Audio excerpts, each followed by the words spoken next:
Namaste. Today I want to talk about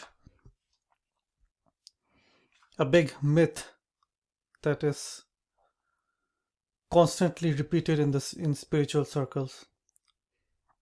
It is one of those things that it's been repeated so many times. There is saying that if you repeat a lie multiple times, it becomes a truth. This is one of those things. This is a lie that has been repeated so many times that people assume that it's the truth. That is that if you want to meditate properly, you have to sit on the floor, lotus pose or cross-legged. You have to keep your back straight. You have to put your hands in a pose. I'm meditating. I'm becoming enlightened. Yes, that's me, sir. This is a very harmful myth. Why is it harmful? For me at least, I'll give my own example. Spent many years trying to follow this myth, trying to sit straight, all it gave me was back pain, pain in my legs and pain in my knees. And I had zero progress. I didn't make any progress. None. It was a complete and utter waste of time. Sitting with a straight back or sitting in a mudra or sitting with a pose is not needed for meditation. It's one of those bullshit lies, those myths that have become true just because everybody keeps repeating it. Now, there are certain traditions, certain paths in which it is necessary. If you're following hardcore Hatha Yoga, for example. Hatha Yoga, I don't mean what you learn in yoga classes. I mean the traditional Hatha Yoga, which is a spiritual path. And Hatha Yoga was very closely tied to Kundalini Yoga. If you're following the very hardcore version of these, then you need to master posture, then you need to sit straight. But 99% of people are not following hardcore Hatha Yoga. And I can show it to you, I'll prove it to you. If you think you're doing Hatha Yoga, even in Hatha Yoga, 90% of the part is in doing pranayama or breathing exercises. The posture is not important. The posture is just to keep the body fixed while you're doing pranayama. Yeah, and that's why they need a straight body. But if you read the original Hatha Yoga texts, their exercises are so difficult that most people will not be able to do them. You need great discipline and you need a great teacher. Here's the thing. 99.99% people are not doing those sort of techniques. So why are we being forced to follow this idiotic advice that you need to sit with a straight back and you need to sit on the floor and you need to cross your legs? No, you don't. You just need to sit in a relaxed pose. It can be on a chair. Your back doesn't have to be straight. I don't know. I'm sorry. I'm gonna kill a sacred cow of meditation. I'm probably gonna get a lot of hate mail, but your back does not need to be straight. That's a lot of bullshit. Yeah. All this, if your back is straight, your kundalini will rise. If your kundalini rose just by having a straight back, on all the army guys, because in the army they stand straight, right? Sir, yes, sir. So all these soldiers would be enlightened by now. All the yoga teachers would be enlightened. The yoga teachers are the most unspiritual people I've met. Yeah. And they say things like, oh, it's good for your health. And I'm sure it is, but what's that got to do with meditation? Eating vegetables is good for your health. So will you say, oh, you cannot meditate until you've eaten 2 apples a day and 3 avocados a day? No, you won't. It doesn't matter. What's good health got to do with it? So there's nothing inherently spiritual about sitting with a straight back. You don't need it. You don't need it, and I'm speaking from personal experience. The times I had the biggest spiritual experiences, in which I don't want to go into them now at the moment because I don't want to sound like I'm boasting, but the biggest spiritual experiences I had, I was lying on a sofa or I was lying on a bed and I was like, yeah, man, life is great, man. I was chilled out, relaxing life, and that's when I had this great experience. I wasn't sitting with a straight back or anything. And when I tried to sit with a straight back for 5-7 years, all I got was back pain and knee pain. You don't need to sit with a straight back. No, no, no, no, no. I'll tell you where the myth comes from. First, it comes from a misunderstanding of Hatha Yoga. Most people, when they hear the word Hatha Yoga, they think it's doing something like this. That's not Hatha Yoga. That's a subset of Hatha Yoga. That's like 1% of yoga, twisting your body like a pretzel. 99% of yoga is meditation or pranayama, breathing exercises. Anyway, in certain traditions of Hatha Yoga, yeah, you have to sit with a straight back. But like I said, then you have to do a lot of pranayama as well with that. Just sitting in the straight back is not by itself a big deal. The other reason this myth came along is, some of these postures, they are very open postures and they are very useful, because they allow you to sit for long periods of time. They allow your body to open. They allow energy centers in your body. You can call them chakras or key centers or whatever to open. So these postures are useful. I'm not saying they're completely useless. They serve a purpose and they can help you in meditation, but only, repeat, only if they are used in support of your meditation. But my problem is that most people, they become an end in itself. Sitting straight becomes an end in itself. And instead of, letting your body relaxed, most of your time is trying to, force you to sit straight. Am I straight? Am I sitting straight? Am I sitting straight? And you're not meditating. Your attention is focused on your body. You're taking your awareness and you just put it in the body to see, oh, am I straight now? Is my back straight? Is my neck straight? Yeah. And all your attention, instead of focusing on your breath or focusing on whatever you're focusing on, you're now focused on the body. And how is that useful? So these postures are useful, they can be useful, but only if you can do them naturally without pain in a relaxed manner. You can as easily sit on a chair. You don't have to sit on the floor. And your back, it can be gently straight. It doesn't have to be military, army rod up your, it's always a rude word, so up your backside. You don't have to, somebody puts up, stick up your, you want to, what to make you sit straight. You don't have to be that straight. And the less I say about Kundalini chakras, the better, because there's so much misconception over there. It's just, yeah. One thing to understand is, when the ancient Indian texts were talking about Kundalini and chakras, they were talking about something completely different to what the New Age talks about. Okay, these are completely two different concepts. They were nothing to do with each other.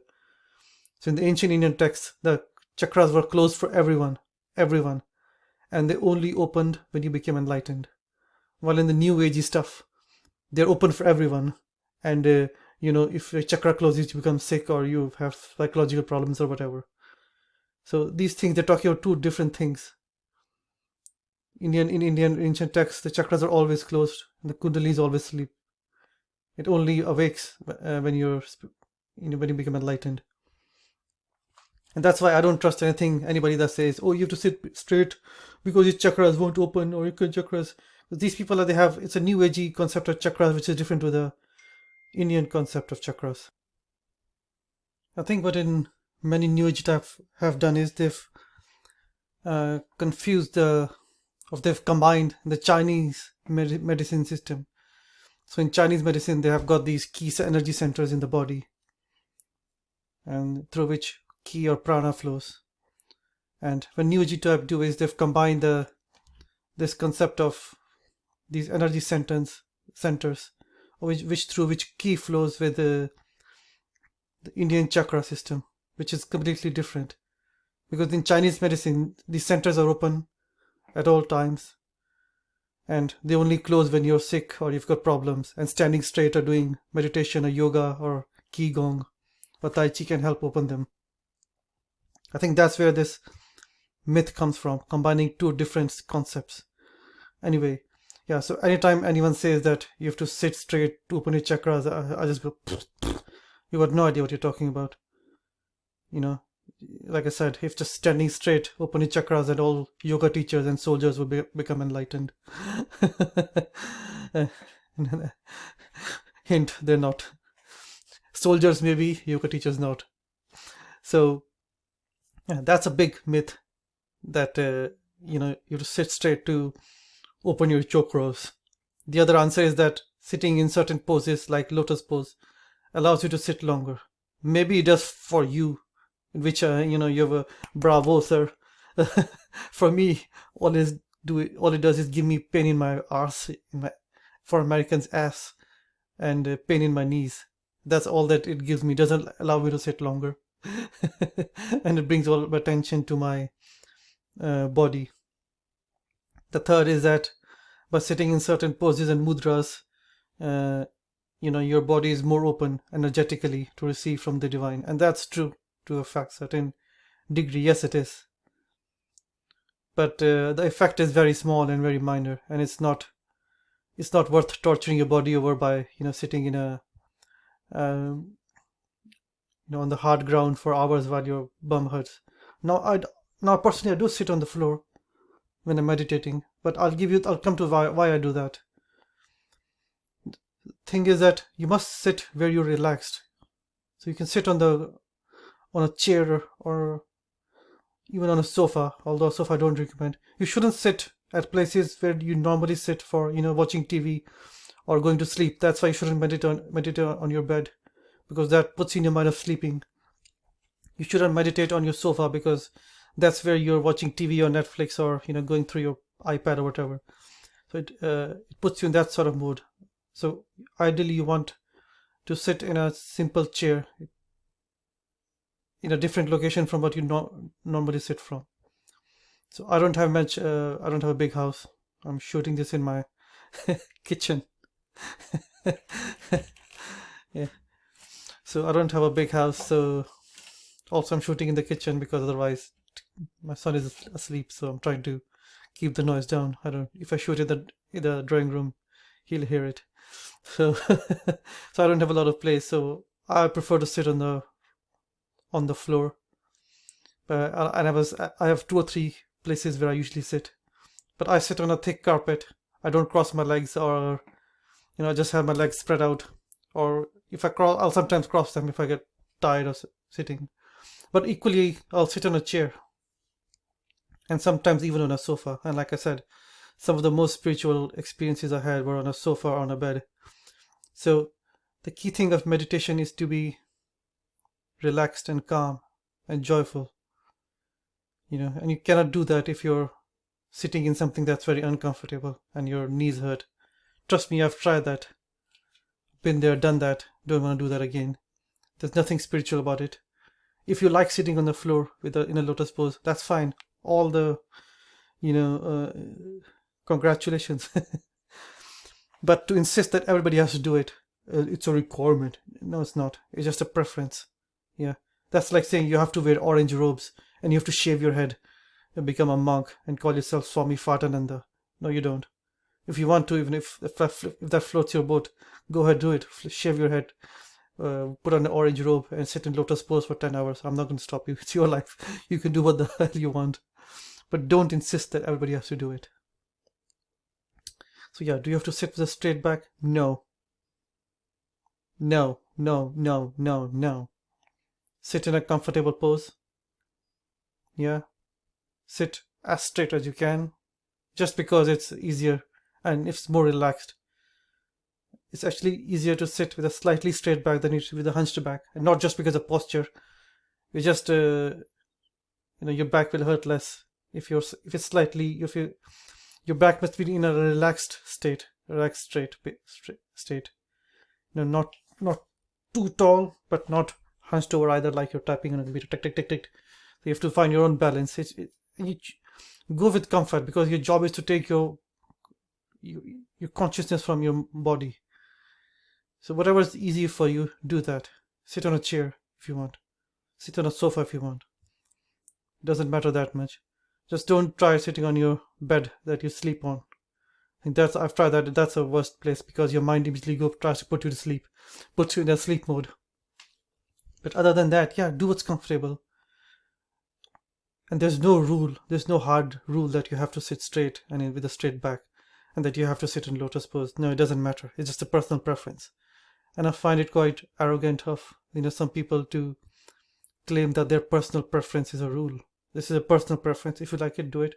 If you don't like it, do it. Don't do it, sorry. Doesn't matter at the end of the day. As I've said, meditation is about discovering your true self, your inner state of joy and peace. And you cannot do that if you're doing something you hate or something which is causing you pain. I'm sorry to say that. And, I don't know where this masochistic, well, I do know where it comes from, but I'll pretend I don't know why. Most spiritual types are masochistic, although I do know, and I'll talk about it in a different video.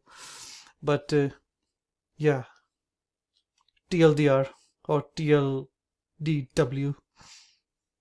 Sit how the hell you want. No one cares. It's your life. It's your meditation practice.